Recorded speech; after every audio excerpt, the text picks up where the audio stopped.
And with him, as always, your hostess with the leastest, Jeff DiMatteo, founder of Gridiron Ratings. Today's going to be a little different show, Matt. So we've been talking about like mock drafts, and we've been talking about players, and we've been talking about all kinds of crazy stuff over the last several weeks. But really, we've got to get into like people are in draft rooms this week, man. We're here. Like it's happening. I don't know if that just played in my thing. I'm looking for the stream for this. Sorry. So you look like you're zoned out. Should I just keep talking? You want me to? No, listen, I'm trying to do a million things at once. I'm trying to put the link from here into the Twitter and get the people in, do all the fun stuff. That's okay, man. It's all right. Don't stress out. Everyone that's subscribed is already getting an alert that we're live right now. So listen, I am very much a fan of that. So far, this second week of preseason, we've seen a lot of stuff that's actually changed my mind.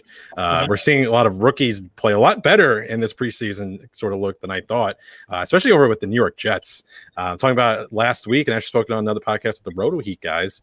I think this is a team that's been kind of assembled to really look past 2021 to 2022.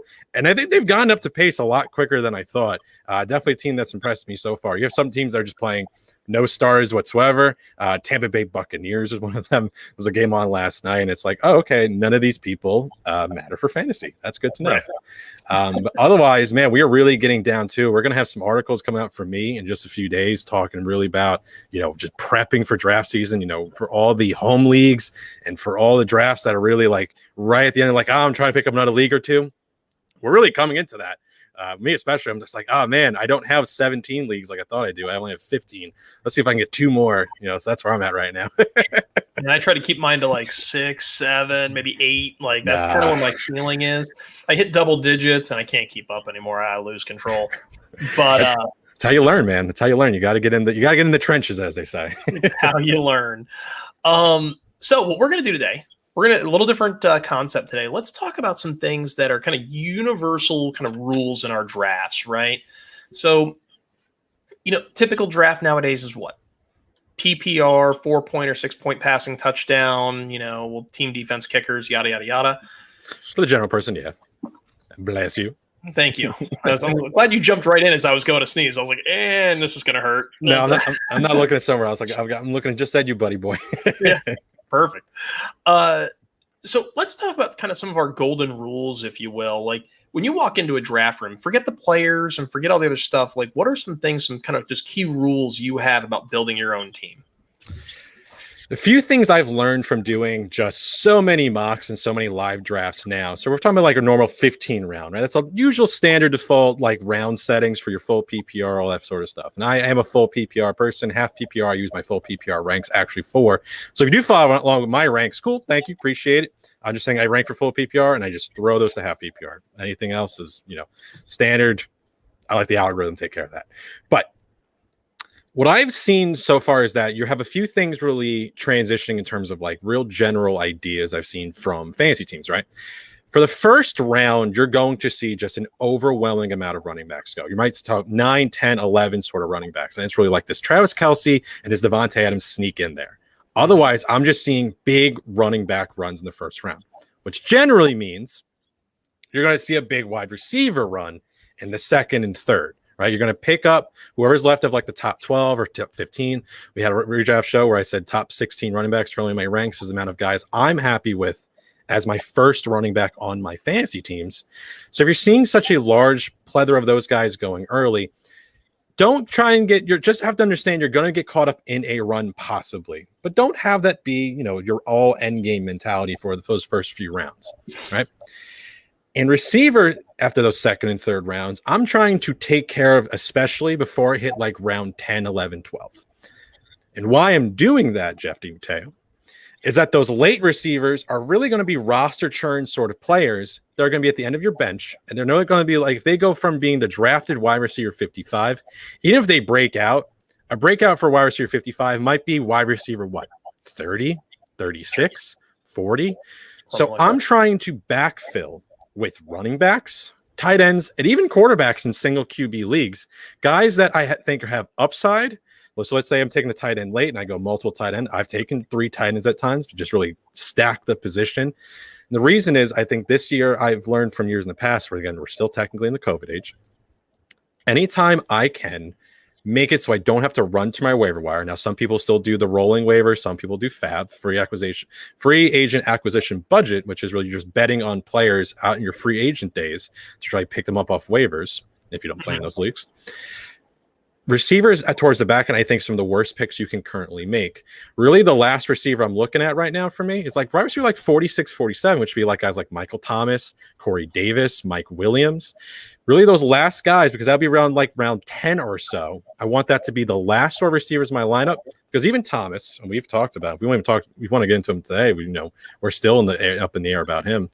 But I really would like to get tight ends, running backs, and quarterbacks who have more upside on my team. Upside quarterback, maybe like Trevor Lawrence, maybe one of the San Francisco guys. Because I'm really on the Jimmy G wagon right now, and I think we've talked about this where he might play the entire season. And that was an offense that was in the Super Bowl and top 4 in both points scored and yards picked up in offense just 2 seasons ago, and then everyone got hurt. So. It's really and Jeff, what is really some things some trends you've seen on your end? And I feel like we see it more and more every year. People talk about the different strategies you have to have. RB early, 0 RB, QB late, wide receiver late, 0 wide receiver, blah blah blah blah blah. My key kind of golden rule, if you want to call it that, is forget all of those goofy strategies and practice fluidity. Being able to let the draft come to you, be fluid, be relaxed, and put points in your lineup. I've talked about this in numerous shows here and on the Dynasty show and even on the DFS show. At the end of the day, you win fantasy football matchups because there's points in your lineup. Now, if you go and you're sitting there at the 1-2 turn and you're taking the 8th or 9th or 10th running back off the board and you're passing on the number 1 wide receiver, you're already going to be behind the 8 ball when you try to backfill those other positions. Okay. And so that's where you don't want to position yourself in the back end. The difference between RB 8, 9, 10 and 16, 17, 18 is only going to be about a point per week. Mm-hmm. Now that difference from the wide receiver 1 to the wide receiver, say 8, 9, or 10 is going to be like 4 or 5 points a week. So when you start talking about these huge differences per week in points, get the points in your lineup. Go take Devonte Adams there. Go take Travis Kelce. Don't be afraid to do that. If I'm sitting there in a PPR and I'm at the 1-2 turn, I'm probably not taking running backs 8, 9, 10, whatever that looks like. I'm probably going to take wide receiver and tight end number 1. And then when the rounds come back to me at the 3-4 turn, I'll go ahead and I'll grab those 2 running backs that are still sitting there because there's still running backs available at that point. Yeah, and it's going to be a little bit of a drop-off because really the top and highest you can get sort of guys are going to score just dramatically more points than the next sort of running backs. We understand that there is a real big drop-off. We're talking about 70 total points scored on the season sort of deal. We're like, okay, this is interesting. Talking 4 or 5 points a week. And Adams, I prefer. Who do you prefer actually of the non-running backs around? Adams or Kelce, if you had to go with one? Kelce is such a dramatic improvement over, say, the number 6, 7, and 8 guys at tight end. I'd have to take Kelce. But that gap is closing between him and Waller and Kittle and Hawkinson. And, we'll see what Kyle Pitts is. But that group is becoming more and more truncated. So that gap is closing. But be fluid. Don't be afraid to go out on that limb and take the premium players at different positions. I had a build last year where I went in and I ended up in a spot where the first round, I think I had the 10th pick in a 12-man draft, and it was all running backs. Every single pick was a running back leading up to where I was, and I was like, I'm not taking Kenyon Drake here. I'm not doing that. He was the best running back on the board, and I'm like, no, thank you. And I went and took Travis Kelce, and then I circled back around, and I think I ended up with Steph Diggs in the second round as my number 1 wideout. Which was technically early because Diggs was like a 3rd, 4th round guy. No, I actually had Adams. I had Adams. They had Diggs in that league. Gotcha. And so I ended up not taking a running back until round 5, and it was Raheem Mostert was my number 1 running back. I ended up with the 49ers running backs as basically my RB1. Mm-hmm. And then I ended up with just a hodgepodge of other guys, and I landed James Robinson off waivers. Now I got lucky. Okay, because you got the most wild card that's ever existed in fantasy football. But you have to play waivers. You have to. You're always going to get somebody, right? How many running backs were hurt last year? But you need to be fluid. I just want to recommend to people that they go with the understanding that there is no James Robinson this year. There's also possibly no Justin Herbert.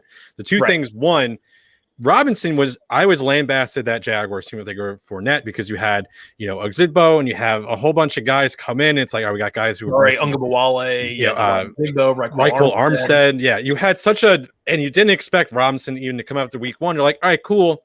I guess we can pick him up. This is great. We had a guy see a lot of work in week one. And it's like, oh, okay, he's going to have 90% of the running back touches for this team for the entire year.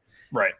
That is very inexplicable to really talk about. Probably years from now, we're going to remember the James Robinson season, how crazy that was. Now, he's still probably in a good role this year, even with the Jaguars. We'll have to talk about how is he going to mix in with Travis Etienne. And Justin Herbert, it took a quarterback getting stabbed for him to really come in. So at the end of the day, I didn't have Herbert. I did happen to land Robinson because I was looking for running backs on waivers. But the idea here is the fluidity, right? So my roster had the number one wideout.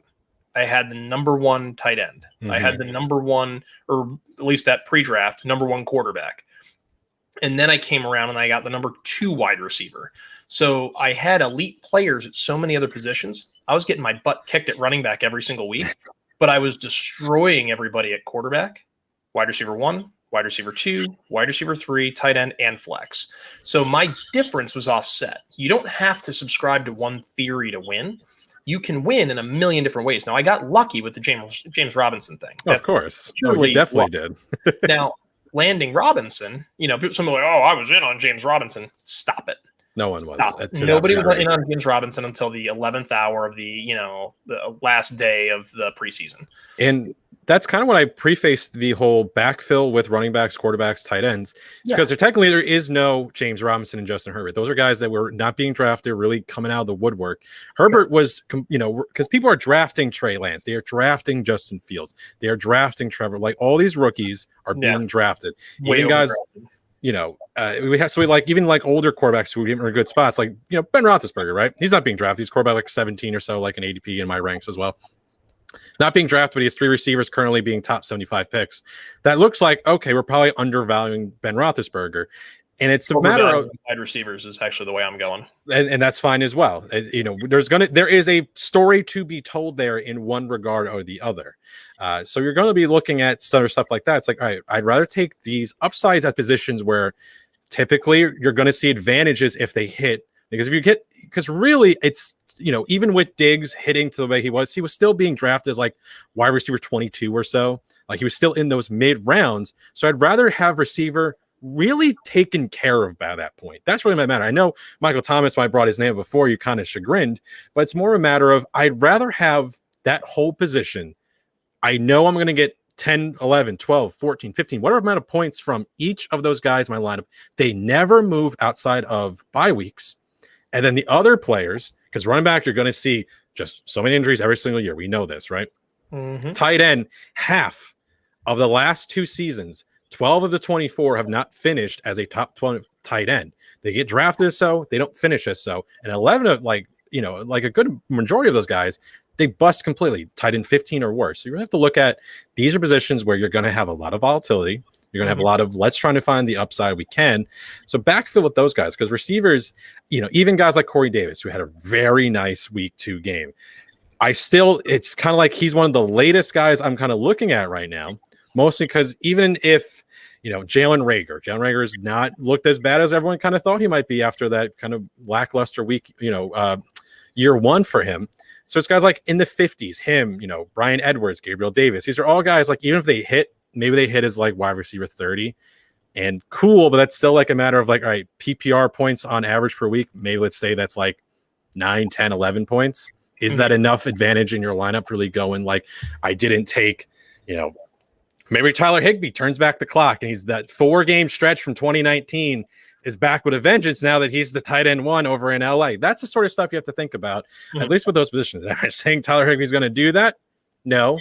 But considering it's just the high-powered passing offense that it is, we've said both of us that we think they're moving more from a run to a pass sort of game because they're keeping Darrell Henderson on ice right now, right? They are not playing him. We saw, I believe, Raymond Calais got hurt in the game last night. Him and Tutu Atwell actually got hurt on the exact same play, which was interesting.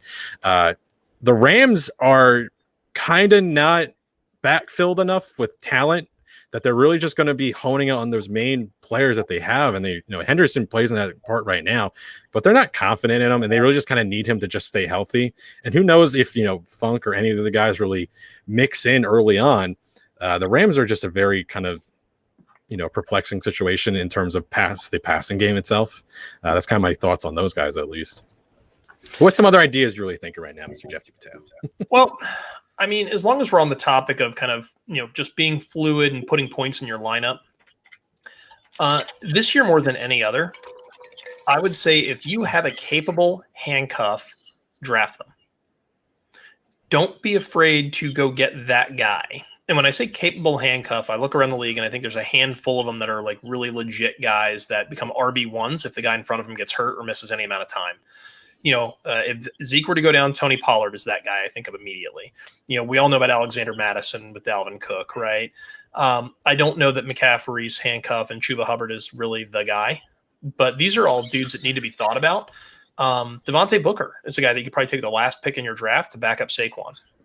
So you're going to spend a premium on a back, protect your investment. An extra game means that guys are going to get throttled a little bit more, and we may not see quite as many carries per game.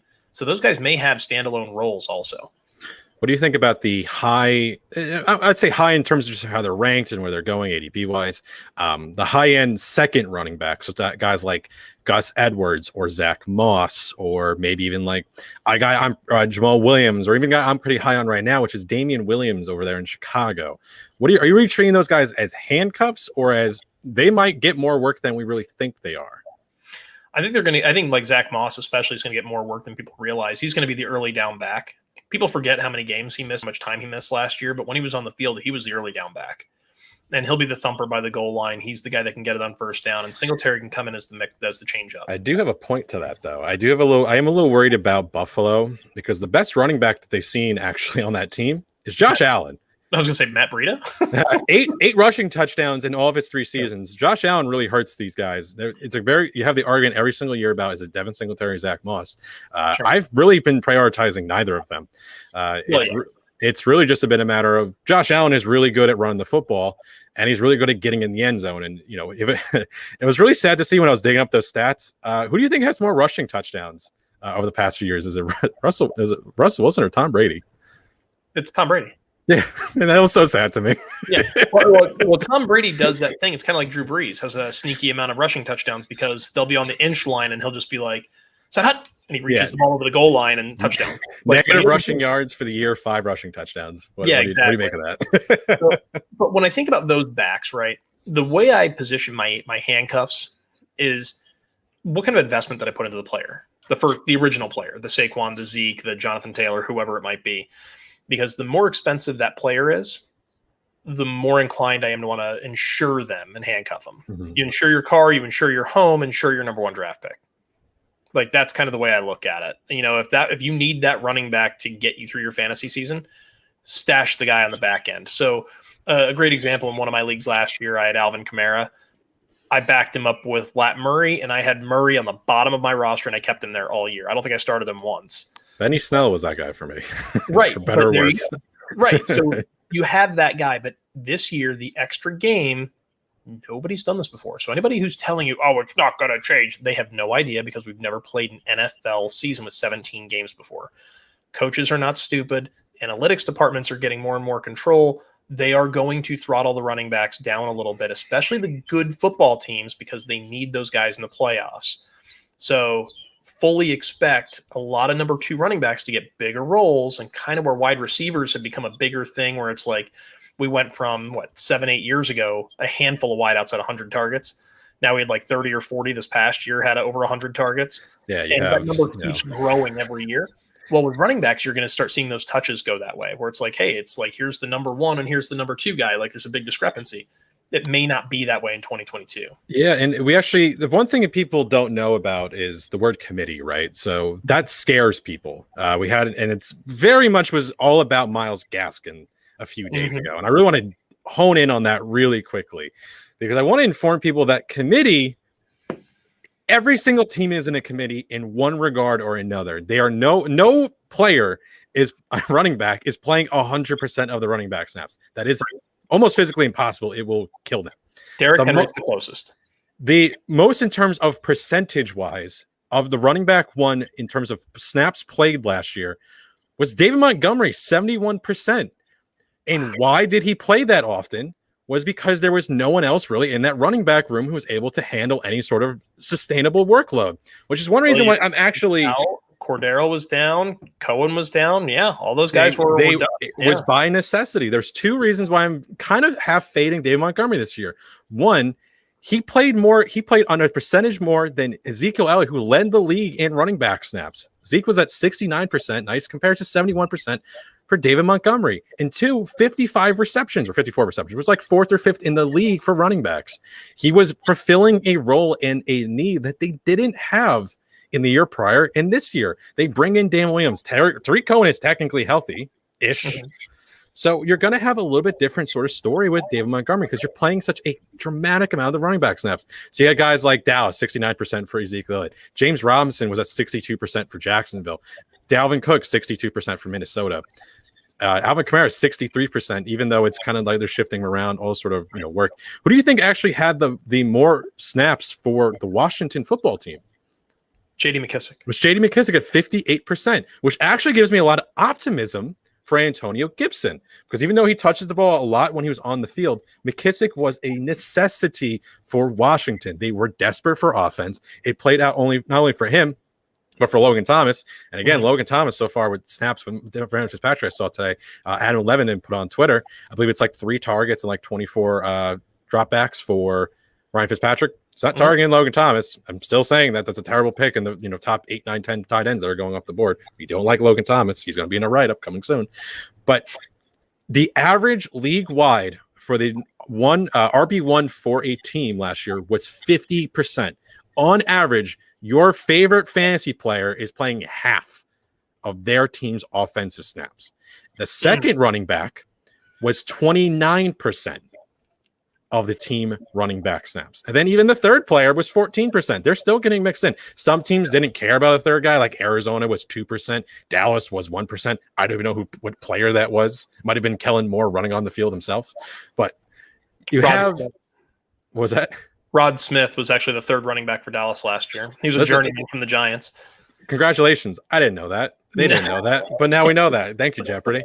It'll be Rico Dottle this year. Jeopardy Jeff over there. So, but you have, in New England having and Detroit being the highest for pretty non-crazy stats for me. One, we never really know what New England's going to do. 25%, the third running back was playing on which I have to go see which one that was, but and the Lions at 28% because you have between Kerryon Johnson, Adrian Peterson, and DeAndre Swift. And it wouldn't surprise me if the 28% was actually DeAndre Swift, considering how little they played him, but it's most likely Kerryon Johnson. I think he only played like 78 snaps last year, or 78 touches for that matter.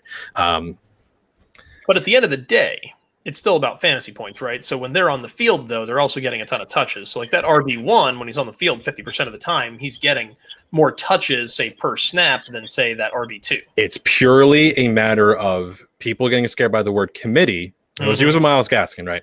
And I don't want to call out the site that necessarily says, but there's sometimes when they put out stuff that it's a very juicy headline. It's like, okay, you just say, boom, million quote tweets about it. Great.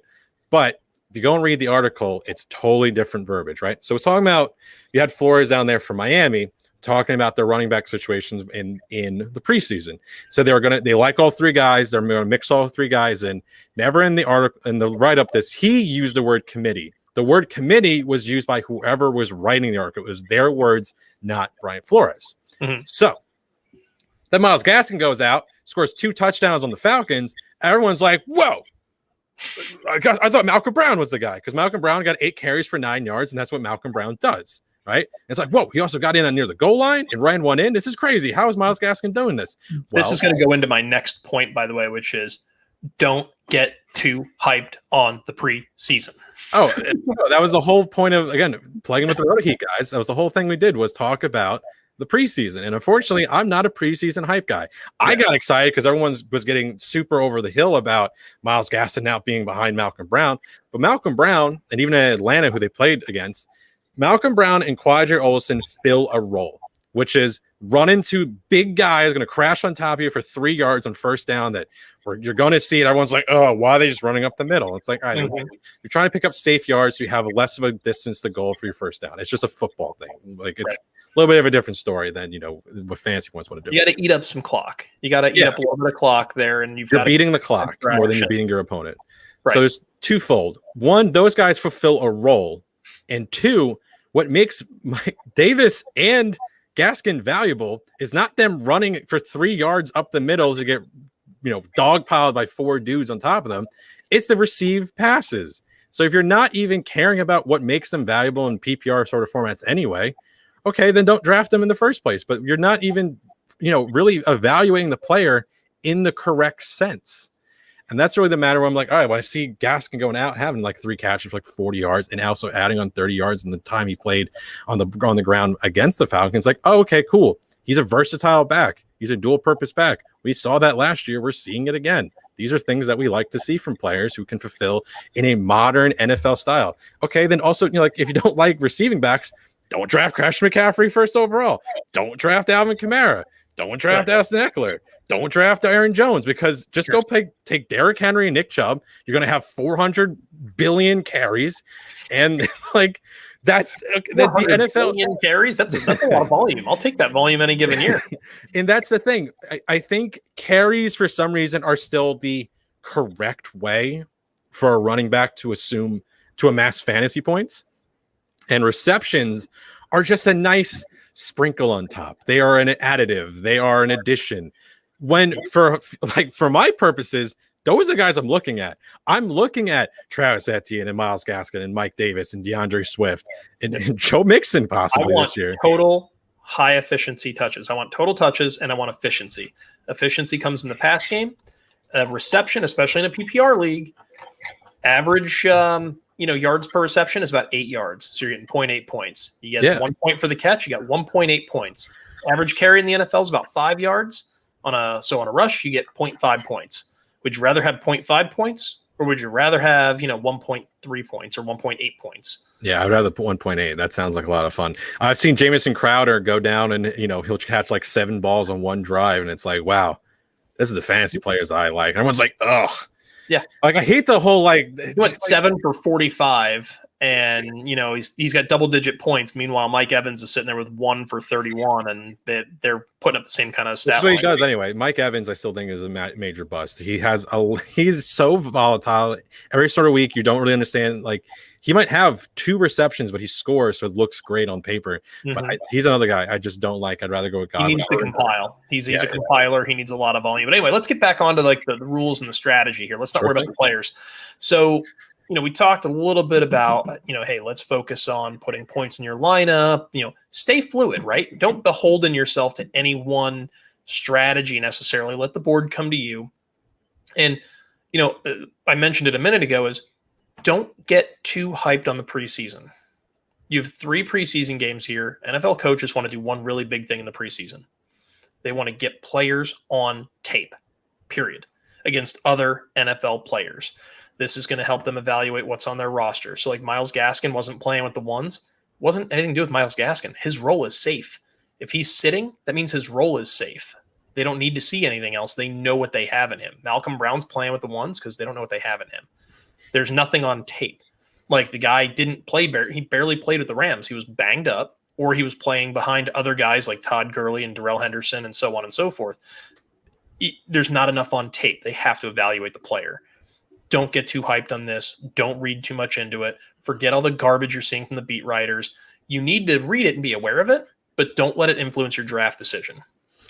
I think you have to distill it. And the problem is you don't want to talk about players, but I think a really good player to talk about in that regard is Michael Carter for the New York Jets. Mm-hmm. I think it goes to an idea of an all-rookie backfield out of the gate, I think is a terrible decision. And I don't think that's an NFL coaching staff sort of move that would be made. But someone we're, as a fantasy community, we're trying to promote players with real high expectations. And Michael Carter past 2021 might be fantastic, right? Over there in University of North Carolina, and Javonte Williams were amazing in college. But for an NFL standpoint, I don't know how much it plays to the fact that they should go and rush out a guy like that when you're ready trying to get your rookie quarterback really comfortable in Zach Wilson. And they have looked comfortable and they have tried to really develop. But it's really a matter, I agree with you, is kind of don't have your opinions shifted too much by other people and by things that seem out of your own already control. If injuries pop up, yes, that's something you should probably start looking at and pivoting on. But if one really good preseason, we shouldn't really think about Ramondre Stevenson goes out and has 90-yard carry against the Washington third string team. So now we're apparently worried about Damian Harris, who they've been talking and looking at as the primary guy for them. Even Sony Michel there. So now Ramondre Stevenson gets catapulted past two guys who they've liked and who've been good for them. Those are sort of situation we have to really be considering. Look at what the offensive system is going to look at what their schedule is going to be. Don't project for the playoff schedule, but the first month month is very important because at the very least, look at what the teams, because even I go off fantasy points from allowed position from the last year. But even some teams like San Francisco 49ers were top 10 against quarterbacks and fantasy points allowed.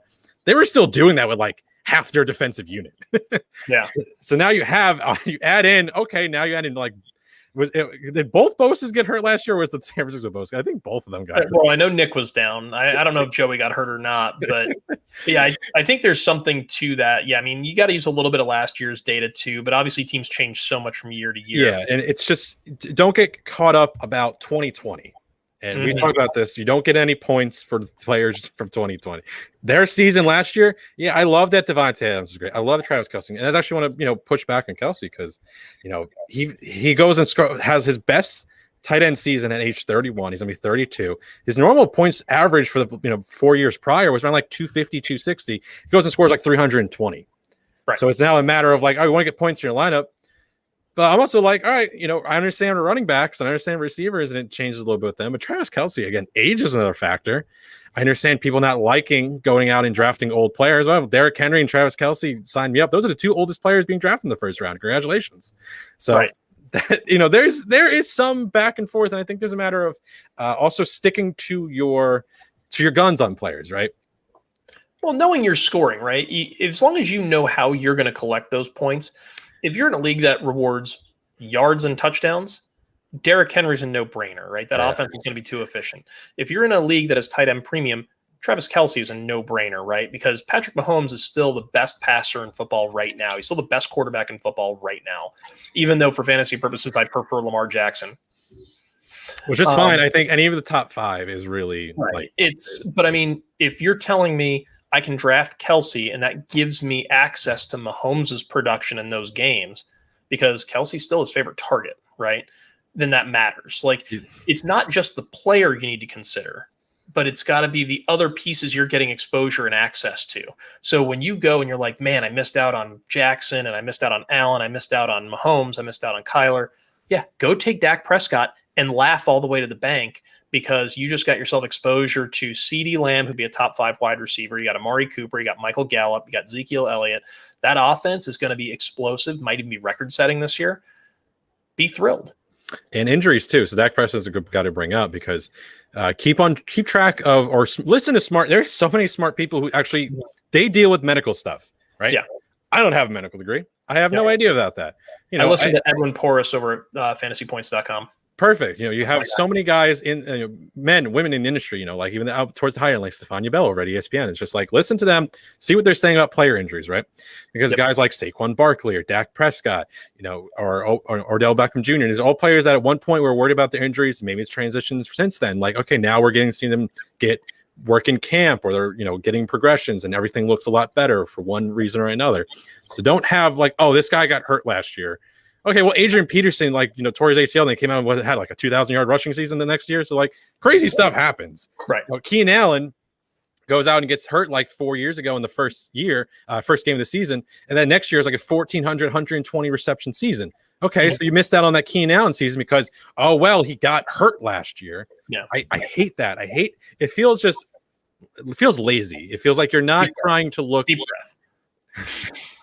Listen, because I don't like it. Really gets my knickers in a twist. My pantaloons. in a twist. When That's weird. Okay. When people say this guy has burned me in the past, so I can't trust him now. Okay. Right. That complete, like, what if he's like changed teams or changed offensive coordinator, new quarterback came in, like there's so many things can happen in an NFL season, especially in football, where touchdowns are such a big, pivot point. A game can go one way and then boom, pick six, and then now we're going over here. It's like the Dennis Rodman thing from The Last Dance. Oh, we're going over here, then we'll go over there. Like, it can change so quickly. Well, so if we take that injury piece and we distill it down, injury prone is not a thing. Okay, it is lazy, and I'm with you. However, some players have a propensity every single season to get hurt. You're wearing a Viking shirt today. Dalvin Cook has missed time, I think, in every single season he's played in the NFL. Yes, missed a game or two in some regard. Julio Jones has not really played more than like 80% of his offensive team snaps since coming into the league, for at least like the last 8-9 years. Right. Pro Football Reference goes back. Julio, Dalvin Cook, AJ Brown, who actually joined, same deal. Has not been on the field for like more than 85% of snaps. Right. Will Fuller, death taxes, Will Fuller getting hurt, right? These are all things we can count on. So at the end of the day, it's not an injury. When we say injury prone, people are always like, Keenan Allen's injury prone. Well, is he? Like, I think he had like a broken leg, and then he got a lacerated spleen or something. A kidney or something. Yeah, it was some kind of ridiculous thing, like totally fluky back-to-back injuries. That's not injury prone. Those are flukes, and you need to look past them. Now, when a guy has, say, multiple hamstring injuries to the same hamstring, Kenny Galladay, Will Fuller, those are guys you need to be more concerned with. You get a guy that tears an ACL and then promptly has quad issues. Those are linked injuries. These are things you need to be concerned with. When the injuries compound on themselves and the injuries link up and they start becoming a trend, that's where you can start to be worried about it. I personally don't draft Dalvin Cook because I don't want those 2 or 3 games he ends up missing in a given season to be in like weeks 14, 15, 16 when I'm in the middle of trying to win my fantasy league. And so I'm not relying on Alexander Mattison when I took Dalvin Cook with the 3rd pick in my draft. Like, that just doesn't sit well with me. It's just a personal preference, and everybody should have those. Keep your preferences. Mm-hmm. But just remember, at the end of the day, if you have a high amount of draft capital invested in a player, insulate them. Protect them as best you can. It's a very different season. The additional game means more chance of injury. It also means that you're going to be in a position where players might get throttled down a little bit more. So those handcuffs might be that much more volatile because you're going to see them on the field in dedicated roles more frequently. Tony Pollard being that kind of a guy, Kareem Hunt getting a few more touches, that kind of a guy. We don't know what the Jets backfield is going to look like. The 49ers backfield is another kind of mess. What's happening with the Chargers. Eckler's not going to carry it 325 times. And we don't expect him to. That's the other thing with him. Right, and he shouldn't. That's not his game. Not at all. But Joshua Kelly, like, how does he pepper in? We look at the Saints backfield. I heard some murmurs that Lat Murray could be a cap casualty, and I'm like, I don't know what they're saving salary cap room for because you're not signing anybody else right now. So, but Lat Murray, if he's on the roster week 1 and you've got Kamara, you better have Lat Murray. Because if Kamara goes down, Lat Murray is suddenly RB1. And he's proven that he can be. So these are all the different things you need to consider. Protect your investment to a degree. If you can't get the wide receiver you wanted, go draft his quarterback, right? Go get a quarterback that's got a handful of weapons because you can counteract some other points that people are getting. But the most important thing, I think, was rule number 1. Be fluid. Don't walk into a draft saying, well, I'm going 0 RB. Which is why I want to bring up one last point before we start wrapping up, which is really, listen, if you're not going to use my ranks, which I think would be a great idea, what you should do is make your own rankings. So when I started about 4 or 5 years before I started doing any sort of content, really getting into the space, I was using my own ranks. I would make my own ranks, and this is like, all right, I'm sticking to it. I don't care if there's some sort of weird run on the running backs, whatever. Like, this receiver is the best guy available for me. And I'm going to make the best team that I think is going to happen. I don't care about the ADP. I don't care about who says what about player A, B, C, D, all that. Making your own ranks seems very daunting, right? So it's trying to go a matter of like, wow, you have 250 players here to rank out. What does it sort of look like? The more you get repetition on it, it's really going to be a lot easier for you. But if you stick to your ranks, you technically drafted the best team you thought possible. And I think it really helps in 2 regards. One, So you don't go in and start making preseason trades. And you're doing all the weird stuff and you're setting your lineup incorrectly and all that. But 2, being comfortable in the team you're drafting makes it so you don't get caught up in the runs. You don't get, you're not drafting out of weird sort of spots. And it's like, all right, 8 quarterbacks have gone here, so I need to take a quarterback. Otherwise, I'm going to be stuck with these sort of guys. And it's like, listen, then you might be missing out on running backs, receivers, and tight ends, and all the positions you need to fulfill because you're so worried about one. If you're drafting the best team that your ranks say you're doing it, you're just telling yourself what you already think already. Stick to your ranks and really make your own sort of list here. I guess unless you like the 2 into mine and read my ranks, that'd be great too. But Fantasy Pros ECR is a pretty good spot to be in. We're actually both on there this year. Yeah, but so, we're talking about me here. I know. You're a shameless self-promoter. Creating your own ranks can be really daunting for folks that only kind of follow the game for a couple of months at a time, right? So you and I, we're degenerates, and we generally follow it all year round. So I can see where that would be really stressful, especially once you get out of the first 24 players, right? I was doing that years ago, though. I mean, I guess I had this whole idea set when I was 22. Yeah, but we're degenerates, and I was in 2-3 leagues at the time. It's like I said, the gym and accounting sort of thing is a lot of stuff where I like to, if the average person going fantasy do a few leagues, they can ingest this information and take it cool. But I was that person at one point where I was looking to other people's information. But I was like, all right, I want to make it to say where this is, I like this guy as my running back 1. I like this guy as my running back 12, so on and so forth. And you do that, makes you a better fantasy player. A little bit of, practice because, it's like, an expert really can't be an expert until it's 10,000 hours is, put into it. We're still technically amateurs in this sort of space. We're trying to get better every single day at stuff is important. And if you're playing fantasy, you enjoy it, and you really want to get the best team you can out of your draft, making ranks is a really simple sort of tool to go about doing so that you try and get the most comfortable and best team you can going into your season, and then start making decisions, doing the waiver wire, doing the transactions, doing all that sort of trades and stuff. But go in with a good foundation. I said, we took some steps here. Fluidity, trying to fulfill your lineup to get points in your lineup. Don't get caught up in runs.